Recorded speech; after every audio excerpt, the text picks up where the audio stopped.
All right. Hello again, adventurers, and welcome to another exciting daily vlog. This is Daily Vlog 2025, number 124. And today, we are going to explore the depths of imagination. Kinda. We're going to talk about exploration systems in tabletop RPGs. Quick background. I have this kind of series as part of my daily vlogs that I just refer to as What is a Blank? And after doing a bunch of different classes and stuff like that, I realized we hadn't talked about like core aspects of tabletop RPGs, which are referred to in Dungeons and Dragons as the three pillars of RPGs, or the three pillars of D&D, which are combat, role-playing, and exploration. So I thought it'd be nice to have a video that focused on each one of those aspects, because those really are kind of the three big aspects of any tabletop RPG, and different RPGs tend to focus on the different ones. Pathfinder, D&D 3rd edition, they are very much very combat focused. There is role-playing aspects in there. There's very, very limited exploration aspects in there, but the one that they focus on the most is role-playing. However, if we go over to something like the World of Darkness, it is a heavily role-play focused tabletop RPG that does have combat rules, but they're not particularly great because you're kind of expected to role play through encounters as opposed to getting into fights and the things like that. And exploration is almost non-existent because it's all set in real life places like Seattle or Milwaukee or Chicago. The things like that you can't really quote unquote explore. They really exist, and you can't just invent something to put in there. When we get to the idea of exploration, we really have to kind of define, well, what do we mean by exploration? And there's kind of two different ways that you can look at exploration. Wow, I got something in my eye and it's killing me. Whoa. That's better.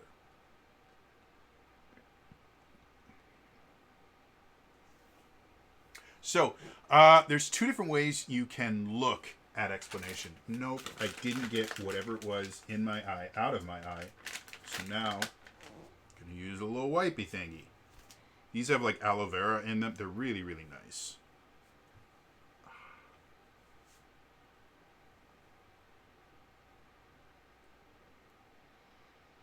Absolutely adore them. All right, maybe now I can actually make this damn video. All right, so defining exploration. Like I said, there's kind of two different things that some people will claim as exploration.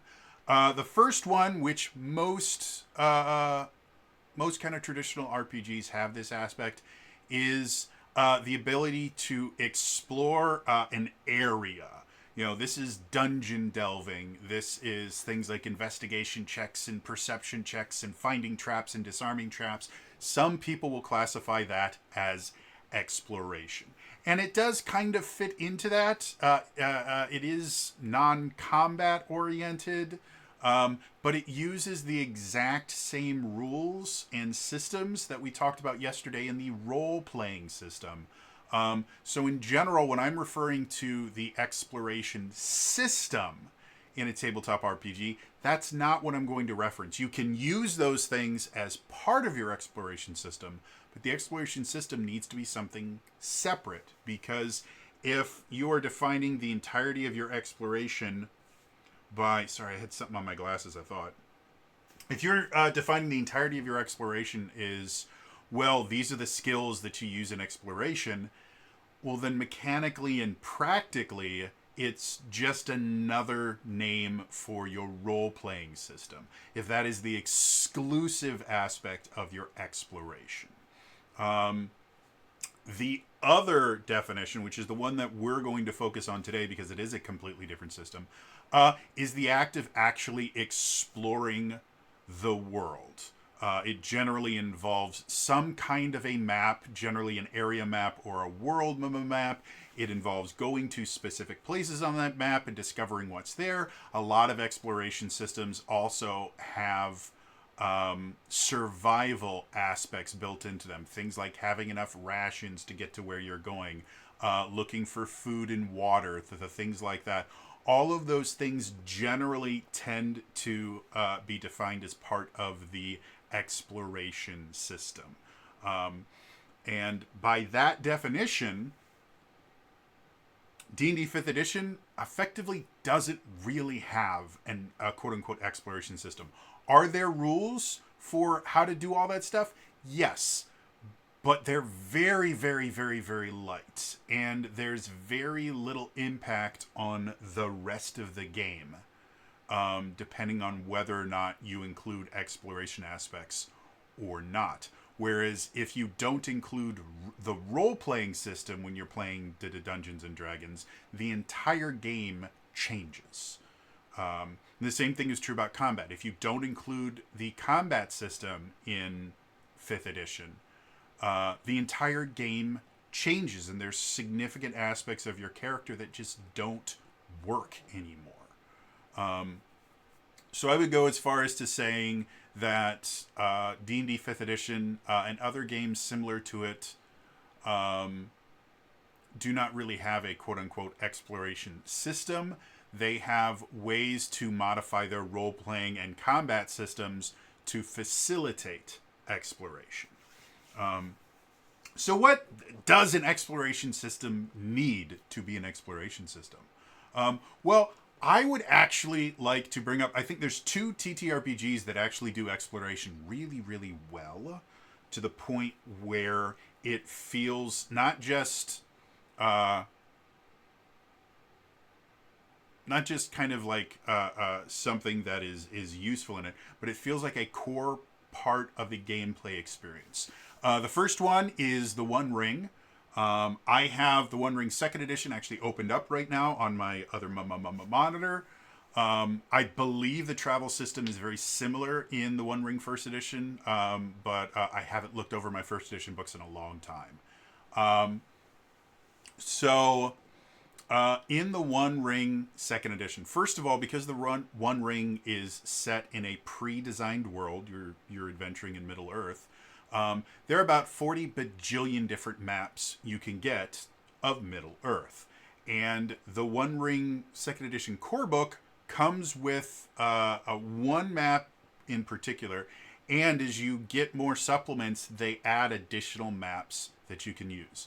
So the first aspect of the exploration system, you need a map to explore. That exists in spades in the One Ring.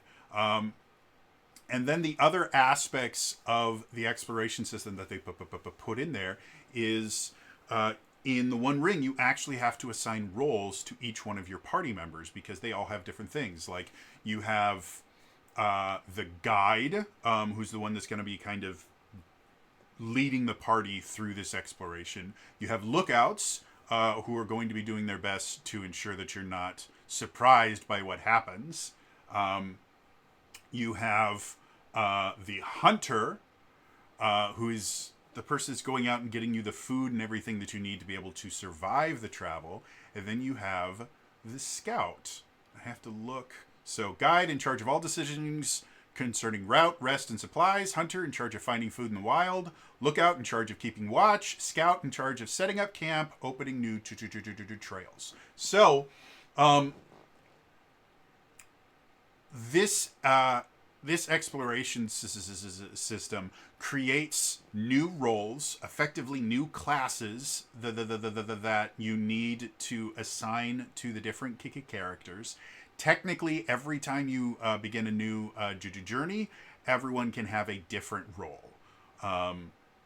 So this is not as kind of hard and fast as the class system is traditionally.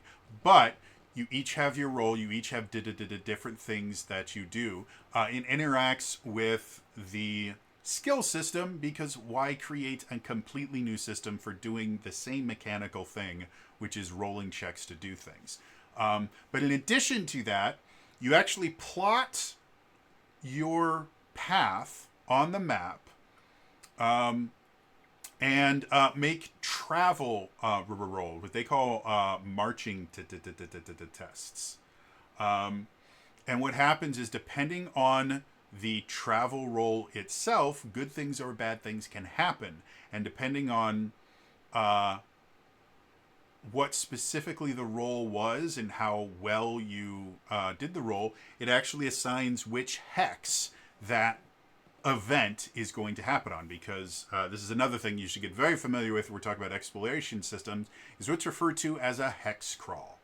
A hex crawl is a term for moving around on a gridded map, but the grid is hex-based as opposed to square-based.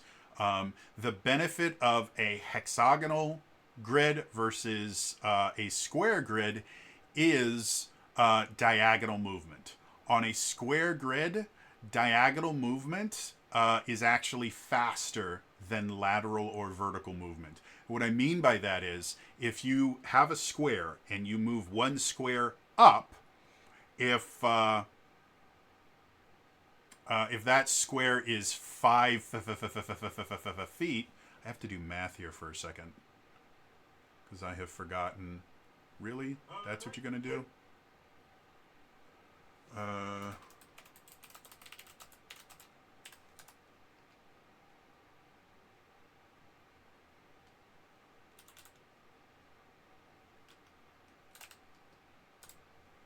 Okay, so, sorry, I had to do math because this is going to involve math. So, on a square grid, moving, let's say the square represents 5 feet, which is how most grids work in tabletop RPGs. If I move north, then I've moved 5 feet. And if we measure as one side of the grid as 5 feet to make it a 5-foot square, that works perfectly mathematically. If I move down or left or right for 5 feet, that works perfectly. If I move diagonally, though, it's not actually 5 feet. We can do really, really basic math to figure out exactly how long it is, but if you have a 5-foot square and you are moving across the diagonal instead of across one of the lines, the Pythagorean theorem gives us what we want. A squared plus B squared equals C squared. So A squared is the length of one of the sides, B squared is the length of the other side, C squared is the length of the, or A is the length of one side, B is the length of another side, C is the length of the hypotenuse, the long side of the triangle. So 5 squared is 25, so 25 plus 25 equals 50. Square root of 50 is slightly over 7. So moving up or down moves you 5 feet. Moving diagonally moves you 7 feet. However, we measure each square of movement as 5 feet. So while you are moving 7 feet mathematically, in the game, you're still only moving 5 feet. And so there are various games. I think Pathfinder for a diagonal movement uses an every other, where your first diagonal movement is 5 feet, and your second diagonal movement is 10 feet, which gets it slightly closer to accurate. But the thing with the hex grid is the hex grid works by basically having a hex on the side of every single one. So there is no technical diagonal movement. You are just going from hex to hex to hex. So it's slightly more accurate for travel. And that's why a lot of world maps use a hex grid versus a square grid. So the hex crawl.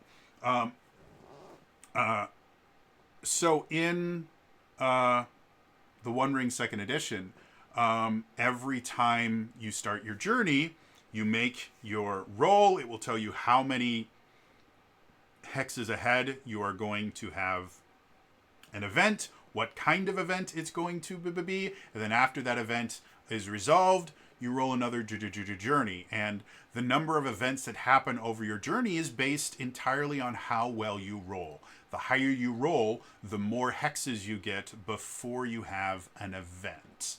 And then the quality of the events, whether they're good or bad, is also based on your roll. So that's an exploration system. If we go over to Fabula Ultima, another popular game on this channel, they also have an exploration system, but it actually works in a kind of similar way. You're still expected to either use a hex grid, or you just have a scale on your map that says for every 1 inch, that's a day's worth of travel. So either every hex is a day, or every certain amount of movement is a day. And every day you make a travel roll. Again, very similar. The difference with the Fabula Ultima version of it is the travel roll is actually based on how dangerous it is in the area you are. The game master will kind of determine what the threat level is of the area. And then based on that, they will roll a particular kind of die. If you're within like a village or city somewhere that's very, very safe, that's considered a minimal threat level, you roll a single d6. On a 1, you get an unexpected discovery. We'll talk about that in a second. And on a 6 or higher, something dangerous happens. So when you're in a minimal threat level area, you only have a 1 in 6 chance of actually finding something dangerous. You also have a 1 in 6 chance of finding something nice. However, if you go up to something where you're at a high threat level, we're rolling a d12, and the rule is still anything 6 or higher is going to get you some sort of dangerous encounter. So in that case, you actually have a little better than a 50% chance of rolling something dangerous, but you only have a 1 in 12 chance of rolling of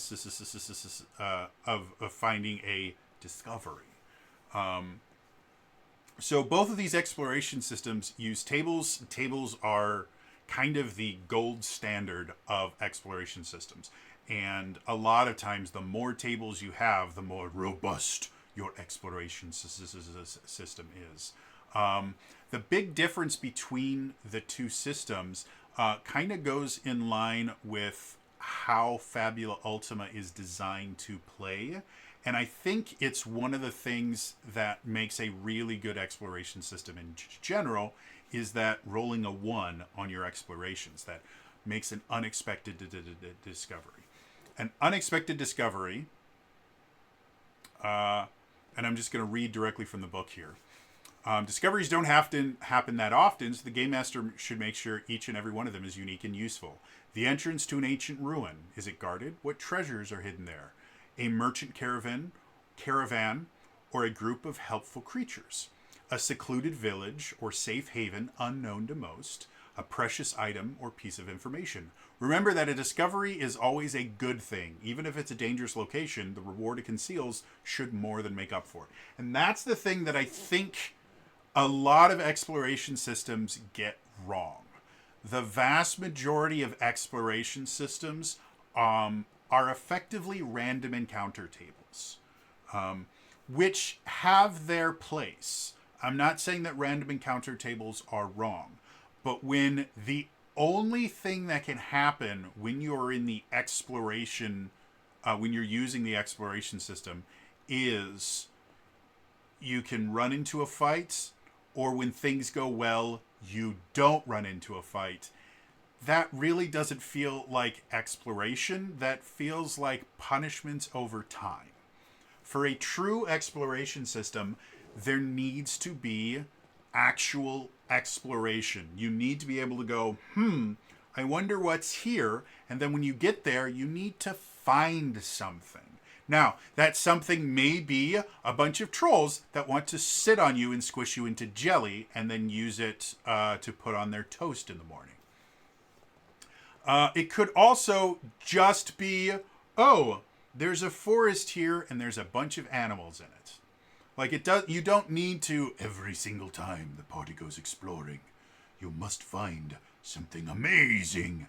No, but they need to find something. And what I think Fabula Ultima gets better than any other exploration system I have currently read is every so often, not only do you find something, but you find something really nice that actually kind of rewrites the map.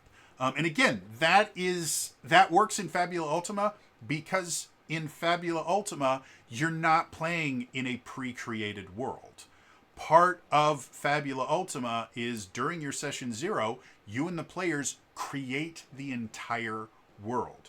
Technically, every campaign in Fabula Ultima is supposed to be done in a brand spanking new world. Very similar to how Final Fantasy works, where every Final Fantasy is a brand spanking new world with brand spanking new lore, new mechanics, new everything. There is very little canon reference to any other Final Fantasy game, with a few very, very rare exceptions. And it's actually kind of a trope in quite a few different JRPGs.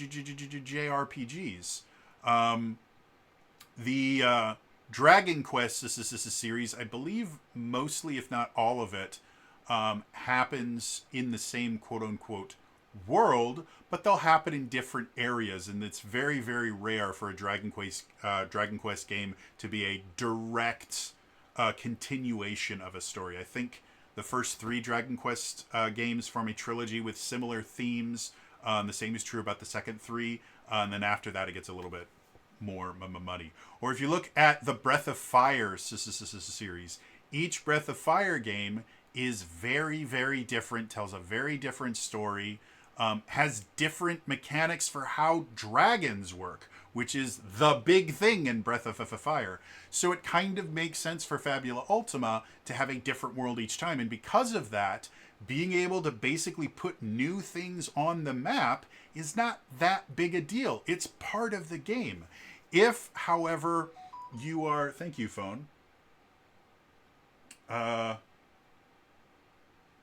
If, however, you are playing in Middle-earth, or you're playing in the Forgotten Realms, adding random new features to the map can be significantly more difficult, especially depending on the players that you have at your table.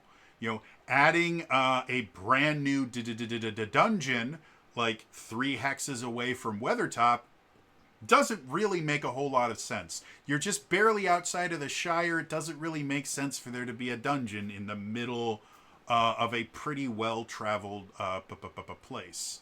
And the Forgotten Realms, to be blunt, the Forgotten Realms are always just adding random shit to it, but that's the nature of D&D. So getting back to more of the idea of an exploration system. An exploration system needs to involve exploring, and it needs to have the ability for players to find things. So as far as like mechanically, like how are we going to design an exploration system? Well, first of all, you have to have some sort of a map. Again, Fabula Ultima covers this by part of character creation is world creation.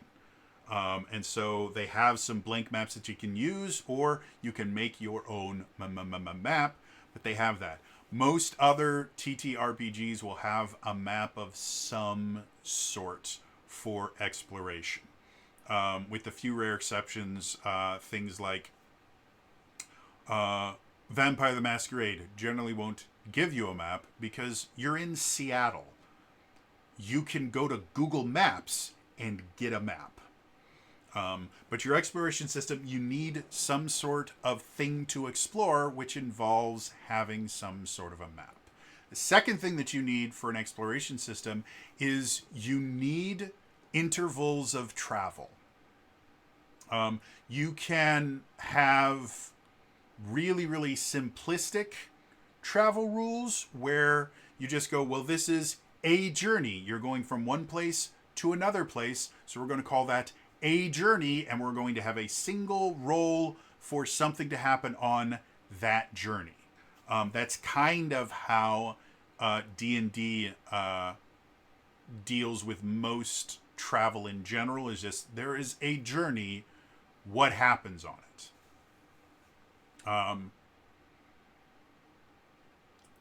But you need some kind of unit of journey.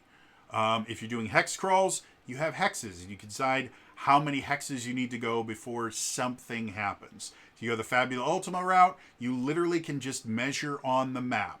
Okay, we're moving this far. Every time we move this far, we make some kind of a roll or some kind of a check to see what happens.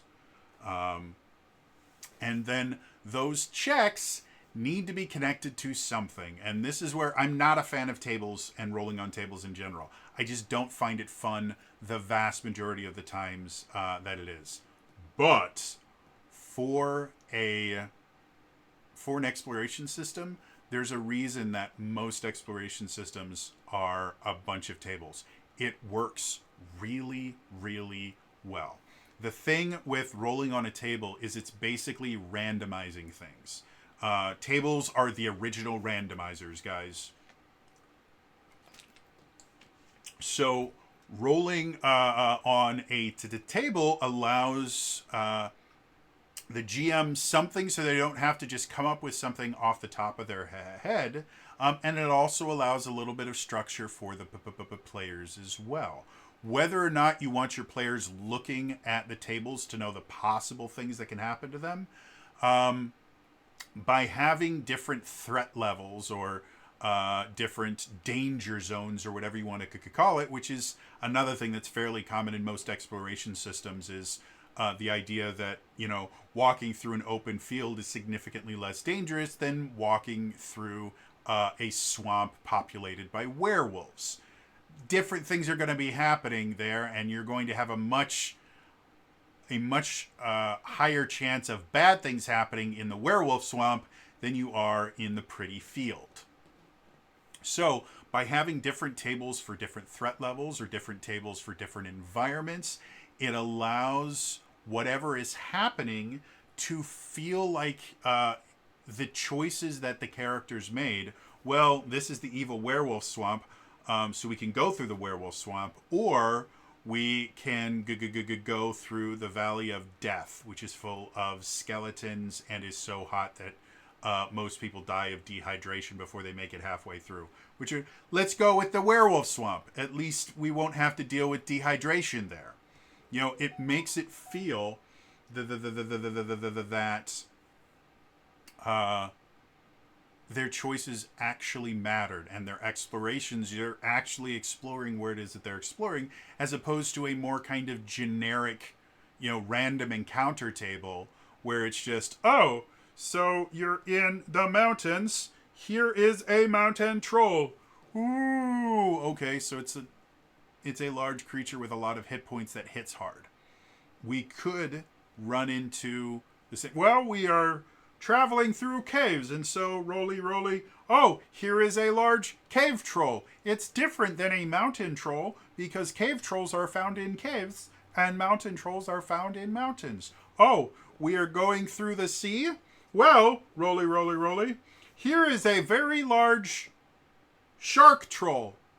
It is a shark, so it swims, but effectively it is a troll because it's big, has lots of hit points, and hits very, very hard. So that's the problem with, if your exploration system is just random encounter tables, that's the problem, is no matter what you really do, it's going to feel the exact same. Oh, look, here's some hit points that are going to take away some of my hit points.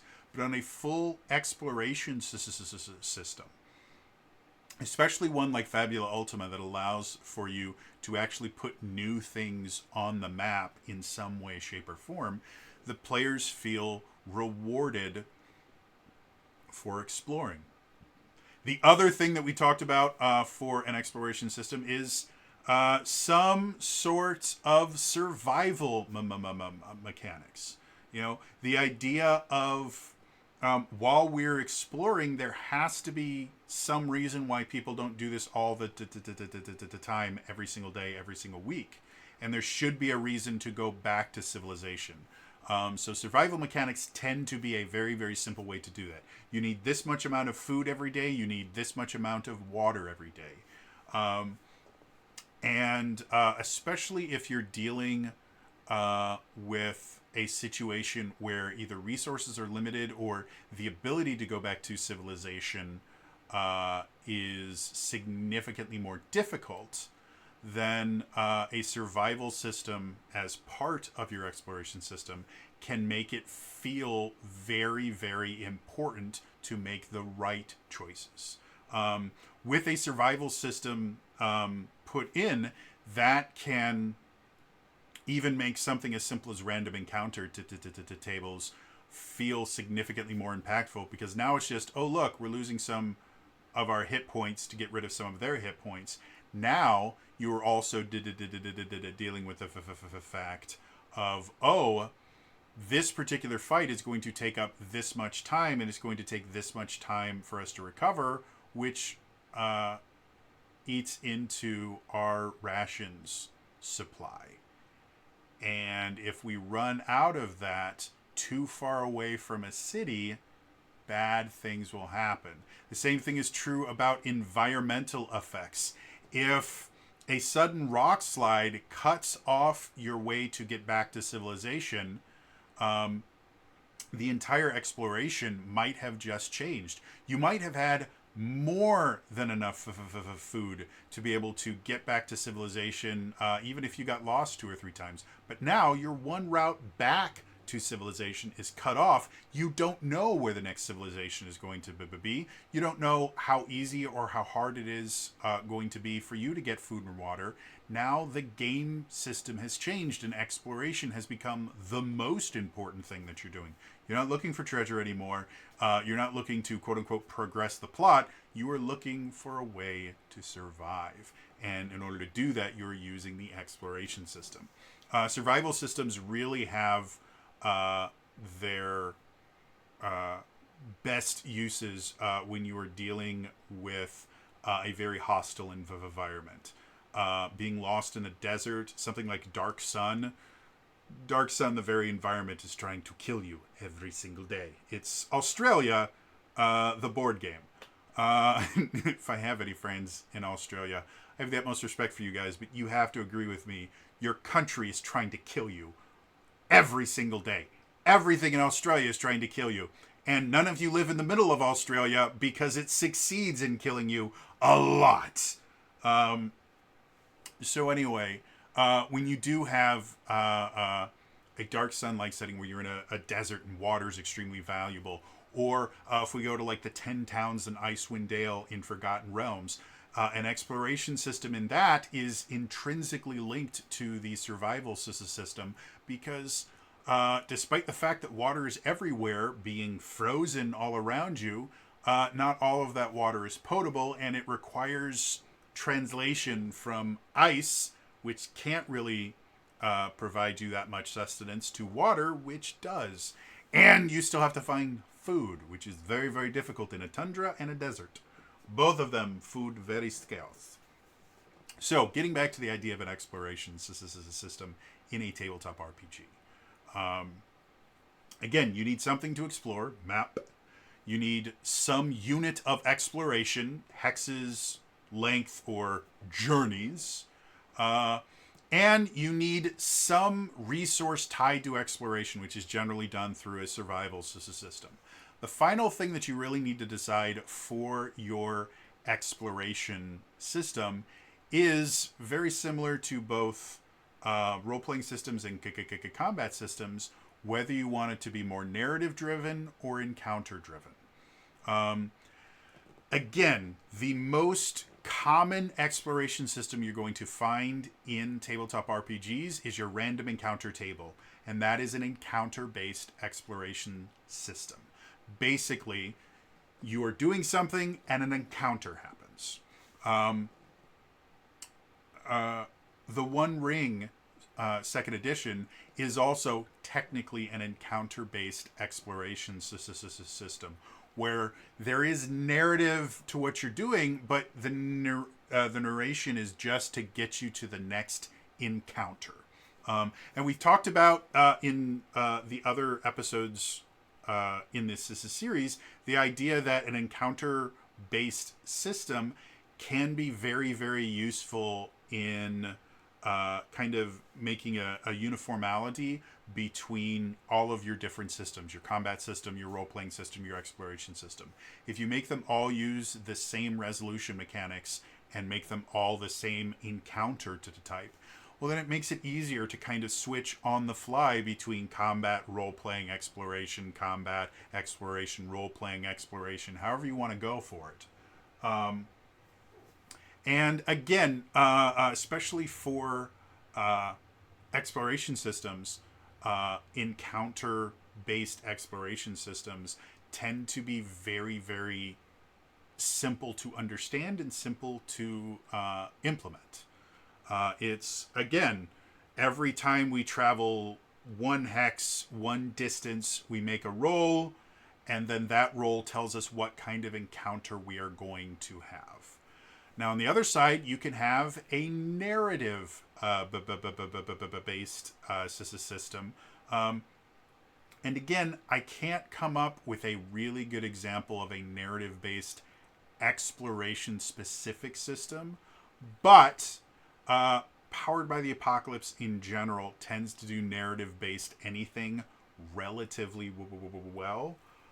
So I could definitely see something like Avatar Legends using a narrative-based exploration system, where effectively the GM just kind of describes what's going on, and as the players are exploring, they'll kind of chip in with, oh, well, then I'm going to do this, and I'm going to do this, and the narration kind of evolves as they're going until they eventually get to where they're going.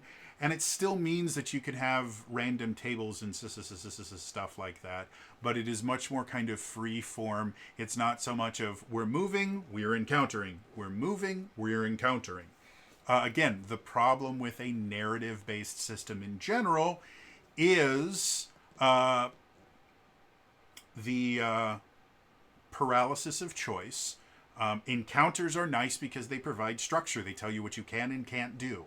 Narrative systems don't have that structure most of the time. So a narrative-based exploration system actually requires the players to kind of speak up and almost interrupt the game master as the narration is going on.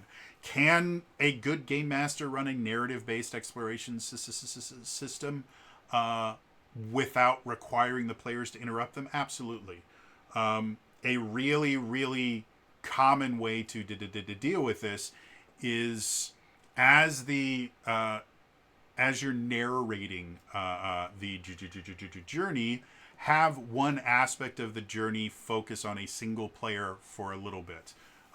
Something to the effect of, as the journey starts off, you see the town behind you fading into the distance, and in front of you, you can see the thick, dark forest stretching out beyond the horizon. As you start going through the forest, the first thing that you notice is the temperature seems to drop almost instantly as the majority of the light of the sun is blocked from reaching you through the canopy of the trees. You start feeling the humidity rise a little bit as the abundance of life around you and the immense amount of water in the trees and the plants around you tend to raise the humidity level. Suddenly, Peter, as you're walking, you suddenly feel something strange that you stepped on. And as you look down, you can see that you stepped on something kind of white and sticky and thread-like. What would you like to do? Oh, well, I'd like to examine it. Is anything else? You know, you can do things like that. By the way, I was describing spider webs. You dirty, dirty people, stop that right now. No. No. Okay. Um, so again, a narrative-based system can be good, and the same thing as they are going through the more kind of interruption-based, I would call it more collaborative-based narration, is as the GM is describing. If you just take a pause for a moment, the players can go, "Oh, you mentioned that the humidity is higher. Can I look around and see, is there like a lake or a river or something that might be making it more humid? Or you mentioned that we can't see the sun anymore. I'm worried about us losing our place. Can I climb a tree to get above the canopy so I can get more of an aerial view of what's going on?" So things like that work really well if you have players that, first of all, are comfortable with each other, and comfortable enough with you that they don't mind talking over each other. And you have to be a good enough GM to be able to understand how to deal with people talking over each other. People talking over each other is not a bad thing in any way, shape, or form.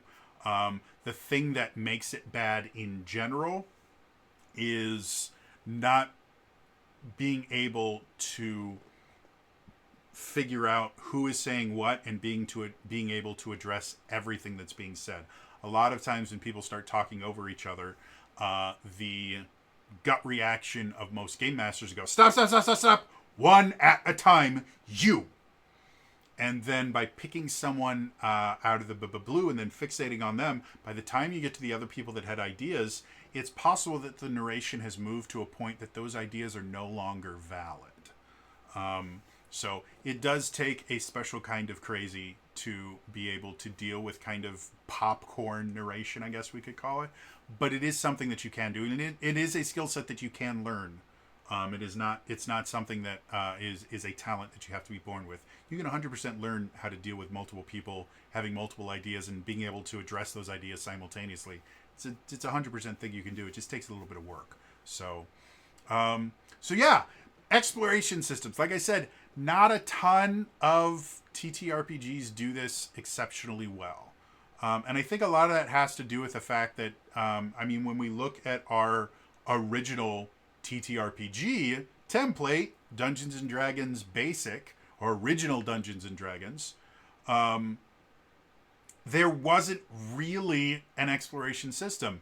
I made an entire video talking about what we can learn from Keep on the Borderlands. Keep on the Borderlands, one of the reasons it was so instrumental and is so well loved even today, nearly 50 years later, is because it introduced exploration style adventuring. It wasn't just go into the dungeon, walk through every room looking for traps. You had an overworld that you could look around, and there were random things that could happen on that overworld. But it was very, very bare bones, and it was a very small part of a significantly larger adventure that was still a dungeon crawl. So a lot of TTRPGs in general will basically go, oh, exploration system, super easy. Here's some random encounter tables, and this is how you roll on them. Done. Exploration system. And again, a random encounter tables does not an exploration system make. That's effectively a time-based punishment system, where the longer you are exploring, the more likely it is you are going to get into a combat and kick a counter. And that's the only thing that can happen. If you're really lucky, if things go really well, you avoid combat. And that's your reward, is you don't get punished. That's not really that's not really a reward. It's a lack of punishment. So if you want a true exploration system, you need a map. You need some unit of exploration, hexes, inches, journeys, whatever you want to call it. You need a system that rewards exploration. They have to be able to find something, and the things that they find can't be exclusively bad. And then the final decision that you have to make, which might be your first decision, I guess it depends on how you're making your system, is do you want it to be more narrative focused or do you want it to be more encounter focused? And especially for exploration systems, encounter focused exploration systems or encounter based exploration systems are the standard because they're significantly easier for everyone. They're easier to design. They're easier to play from a player's point of view. They're easier to run from a GM's point of view. However, just because it's easier does not mean it is the only solution that you have. Narrative-based exploration is very, very possible, but it does take a decent amount of work from everybody involved, not just the game master, the players as well. So, interested to hear from you guys. First, is there a TTRPG that you think does exploration really, really well? And again, one of my requirements for a good exploration system is it rewards exploration, not just avoids punishing you if you do things right. So let me know, are there any TTRPGs that I didn't mention that have really, really great exploration systems? Second of all, do you personally enjoy exploration systems in tabletop RPGs, or do you prefer your tabletop RPGs to heavily focus on either combat and role-playing, and exploration is really just something that you use to get you to the next combat or role-playing event? Let me know in the comments down below. Otherwise, again, it's going to be all for me today, and I'm going to see you guys next time. All right? Bye-bye.